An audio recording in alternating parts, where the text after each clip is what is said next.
Hey guys, it's Bill from Linden, Tennessee. Today is Friday, and we are about to do Christmas. So I've got a 4-day weekend. Thank you, everybody at RJE who has something to say about that for the 4-day weekend. That's great. It's going to actually be really, really nice. I think it's going to be in the 60s or 70s this weekend. Might be a little bit rainy, but then again, it might not. I don't know, but it's going to be a pretty fabulous time to be off. And I hope to get some headway done on this thing. You can see clearly I got the DD on out again. And the reason is because I got me some new bark calipers. Some bark calipers. And that's what they look like. These particular bark calipers are off of a Integra, Acura Integra, or also a Del Sol, little Civic Del Sol. And this is the at least third set of calipers that I've got trying to, because earlier the way I did this was I just kind of looked up a small car that had disc brakes and just bought the dang calipers if they were kind of cheap. But this time around, what I did was I Google searched what cars have 13-inch wheels, and then of those cars, which ones have disc brakes. And after about 15 minutes of searching, I came across these ones. So yeah, it's pretty good. They are going to work just fine. Let me get a disc off for you and show you how I know that they will at least fit in the wheel. I don't have the pads for them yet, but I'll get them. Let's grab this one. So what we're going to do here is put the disc in there like it goes, and then put this whole assembly in there like that. Line the lug nuts up like they're supposed to be. Yeah, and then find out that we have not very much room, but we do have room, so that's exactly what we needed. And it does have mechanical parking brake, so it uses a cable right there. And I think what I'm going to do, so this is us standing in the back looking forward, is this is they are sided. You can see they're kind of like opposites of each other. But so I'm going to take the right hand parking brake, and this little bracket is what the parking brake cable goes into, and then it pulls up against that dude right there, and then that just makes the piston push out when you put the parking brake on.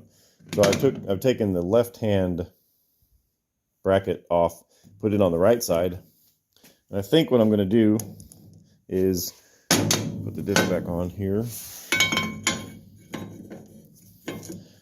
I think what I'm going to do is I'm going to put this one over here kind of angled like that, and then have the bracket sort of pointing towards the middle of the truck. That's why I put the left side over here. If I put the right side over here, then it sort of angles to the to the right, to the outside a little bit. And what I need to do now is upside down is clearance this kind of a lot. That needs to go almost all the way down. So I need to clearance about a 1/2 inch out of this. And this is this is no turning back time here. If I go and notch this all out, just all notch out about a 1/2 inch out of this whole thing right here. Well, I'll take this corner off first and then see exactly how much. But I may just be able to trace that line down and then trace the similar line over here and cut a square out. And then that may be enough for this cylinder portion to fit in there. And then all I have to do is just weld some little brackets to the here and here that the bolts will go through and clamp onto that. But there ain't no turning back. You cut this off, it's going to happen. So I'm going to do it because, why wouldn't I? Yeah. And at some point, I need to take this piece off anyway, because I need to make a deep chamfer on this side, and on that side I need to make a deep chamfer all the way around, all 4 sides, and then pull this up tight with some clamps to make damn sure that this is solid against this, and then that chamfer is going to be there for I can get some weld in there. So I'll probably do several passes, do a nice hot root pass just to try and get maximum penetration, and then come over the top of that with some additional passes just to flat it out. And yeah, I'm going to cut this out now. Actually, I'm just going to do it. And if that caliper fits in there, it looks like I can put some tabs on there, then I'll come back with the tabs. But then I'll go ahead and chamfer this out all the way around, and then I'll know where I stop. I'd have to stop right there. But with this plate off, I can put some backing in here, because this is going to be open. It'll be open, so I'll be able to put some backing in there to keep stuff out of it, but also, you know, get some integrity back into this thing. But I don't think I'll really lose that much. Anyway, that is what I'm going to do, and I hope that works, because I don't really know what other option I have. I guess another option might be to put it on top like this, and then the cable sort of goes down, but I don't want to do that because that's janky. And the other way I could do it is take the left side and put it sort of on the bottom here, like that. Sort of the same idea, but then the parking brake would come out and angle over to the side. That might not be a bad way of doing it, actually, because then it just naturally then it'll just naturally follow the bottom of the battery boxes, because that's where it's going to go. It's going to go underneath the battery box, which I'm not thrilled about, but I also don't have a hell of a lot of choice. Yeah, it'll go under the battery box, but it'll just, man, it'll be awful exposed. Maybe I can put some, I don't know. Anyway, that's future concerns. But that's what we're going to do. I'm going to noodle on this a little while and try and make a decision if I'm going to mount these up high or down low. As far as being in harm's way, the caliper itself, it's inside of the wheel, so there's no damage. There's no danger of it being damaged. Bleeding would be a little bit more difficult, but in that case, all I'd have to do is just take the caliper off. It's got a flexible hose, because the way these ones work, they're kind of backwards normally. So this bracket mounts to the car, and the piston slides in and out to squeeze the pads together. It's usually the other way around. The piston's usually mounted to the car, and then the second pad is what gets I guess pulled in or something. Anyway, but that's how these ones are. So that's cool, I guess. You know what? I'm talking smack. Let's look at the other one to see how it is, to see if I'm true or not. Yeah. So you see how these mounting pads. Okay, I'm a liar. All right, never mind. Forget what I just said. Maybe I'll edit that out. Maybe I won't. Anyway, I got to figure out which way I'm going to do this. I'm starting to lean towards mounting it to the bottom, because I like how that will route the brake cable.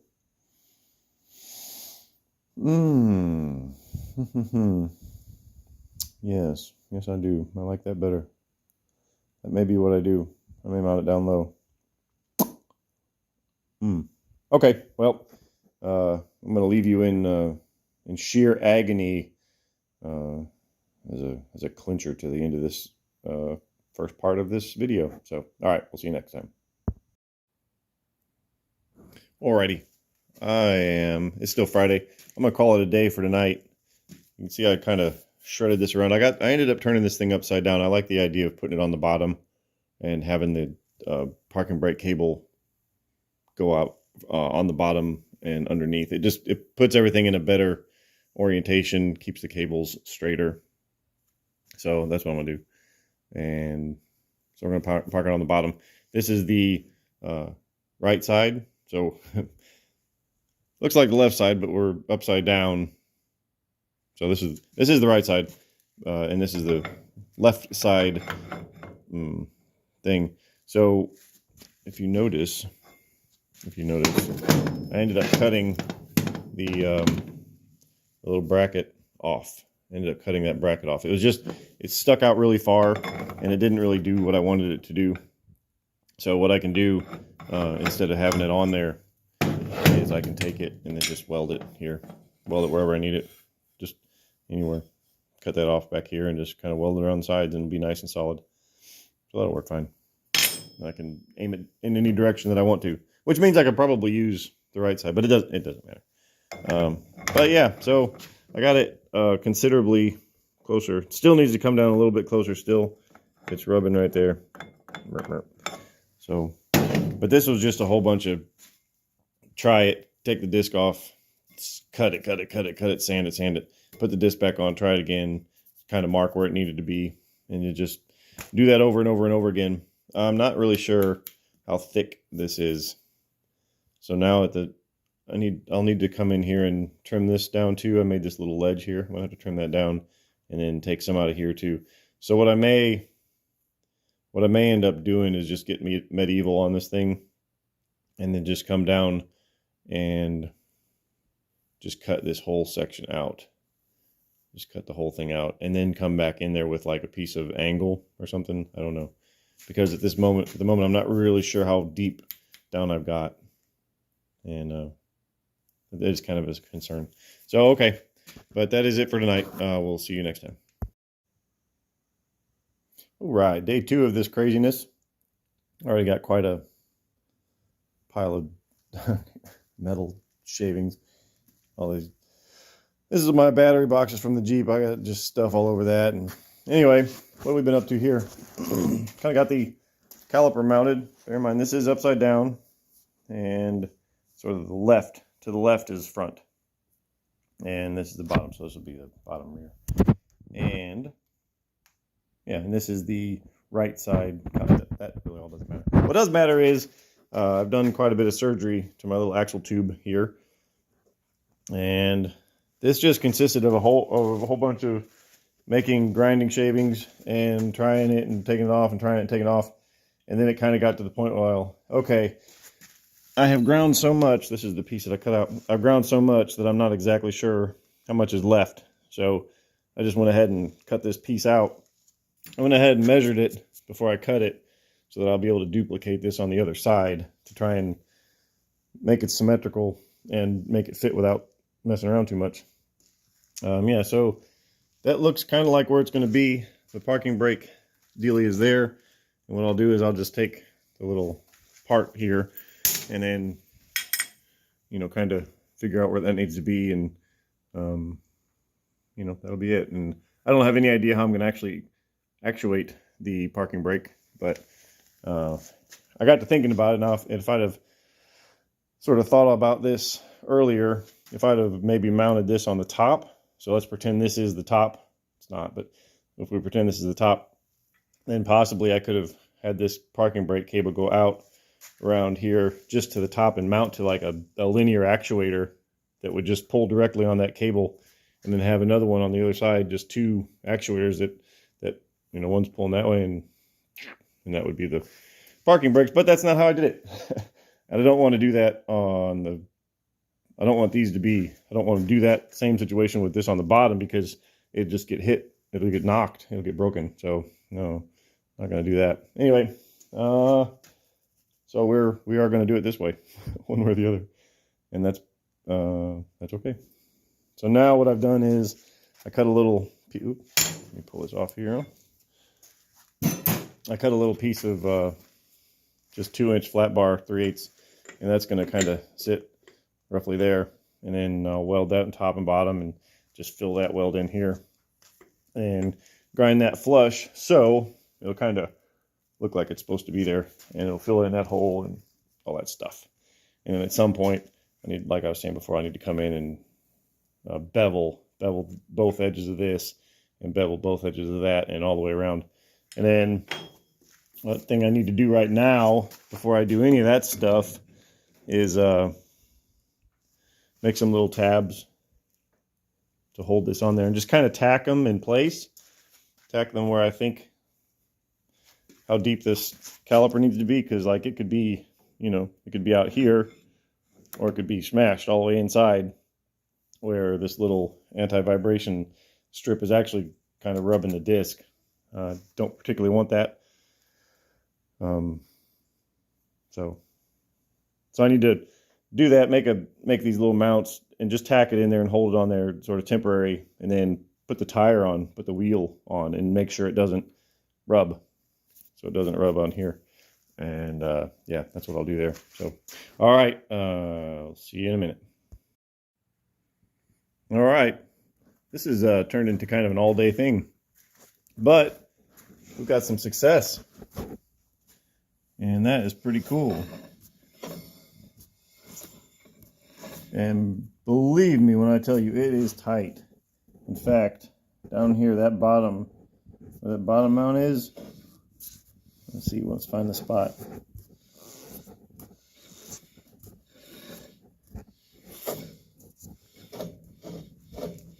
Yeah, so it does actually rub a little bit. I think what I can do is I can sort of open up the holes on the mounting bolts a little bit, because at the moment I have those holes like exactly the size of the 10 millimeter bolt. So there's no play in that at all, but if I open that hole up just a little bit and move the caliper in some, then it'll clear. And then where it's actually hitting is inside here, just inside this. So I could even take a grinder and just sort of grind some of that down. Or another thing I could do is here, I could get this bracket off and then take off a 1/16 of an inch or something. Just take a little bit off of that. That's probably the best way to do it, actually. It's probably the way I'm going to do it. I'll just take that off and grind a little bit off the backside, and that'll be the end of that. And so yeah, so that's pretty awesome. I'm thrilled about that. Yeah, man, good deal. So I don't know that I'll get a whole lot more accomplished today. I might start working on the other side. But yeah, there you go. All right. Hey guys, back in the shop, and I got what is the left side on, and it went on considerably quicker than the other side. I mean, I knew where everything needed to be cut and how long everything was and the angles and all that stuff. And then I also had that one to go off of. When I was doing all this cutting and stuff, I did not wear one of those things. I guess you'd call this an FAFO moment. So now I've got I think, a respiratory infection, and I'm running a fever. So I'm determined to get this side right before I go in and call it a day. I don't know if anything's going to happen tomorrow. Depends how I feel. But I did want to show you how I'm going about doing this. I had this piece made, which is that top part. And I made a new one for a couple reasons. One of them is when I made this one, I made it a little bit longer than my template. My template, I just sort of whipped up with a piece of 16 gauge. I made it a little bit longer so that it would have more to hold on to, because the tires are going to be spinning this way. So whenever the brake force happens, it's going to be yanking on this bracket mostly. So I want to be able to get a good solid weld in there. Excuse me. Good solid weld in there on both sides. So make this piece longer. I can't really weld up underneath here because the little bolt heads hit it. I've only got two. Well, at the moment I've only got one. I've only got two bolts that actually fit it. I found in my scrap. These are 10 by 1.25 thread pitch, and then they're 25 millimeters long. But they can't be sort of your normal hex head because the hex head is too big. Oh, shit. The hex head is too big. So I managed to find these reduced head ones, and they fit in there just. Yeah, so the way this is happening, there's a whole lot of putting on and taking off. I got the bottom one on, and I got the new one right here.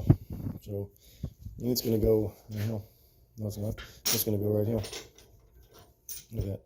And the way I'll do this is I'll put a piece of shim stock sort of right there that'll prevent this caliper from rotating further forward. And then I'll take the caliper off. I weld that piece of stock. I weld that right there, and that'll be my stop. And then I'll take the caliper off, take the disc off, put the caliper back on, bottom bolt, push it up against that piece of stock. And then that's where it goes. When I did this one, it was fractionally too high. And I don't know if you can see it, but that's all rusty. It's because it was hitting the inside of the wheel. On the other one, the one on the bottom was rusty, down here, because this part was hitting the wheel. This top part was fine, but this one, the top part's too high. So that's what I'm gonna do now. Lower that down some. And yeah, so discs off, this back on, and then I'll have a hole where the threads are. Then put this in the transfer punches. And I can't punch it, but I can just kind of put it in there and, you know, sort of push real hard and do one of those numbers and just make a little mark. All I gotta do is make a little mark. And then I'll come on, find that little mark, and just whack it. And that works pretty good. So that's what I'm gonna do now and get this thing done. So, all right, we'll see you. All right, so I got this other one made, and it was wrong. It was wrong. In fact, it was actually a little bit worse than the one before it. So what I did was I put this in position on the caliper with the caliper on the disc and the wheel on the everything. It was all mounted together. Just like that. I got this little piece of paper as a shim in there. It's folded over, and it was getting hung up with it folded over. So that's probably, oh, I don't know, 6,000s or something like that. 8,000s, maybe 10,000s, I don't know. Not very much.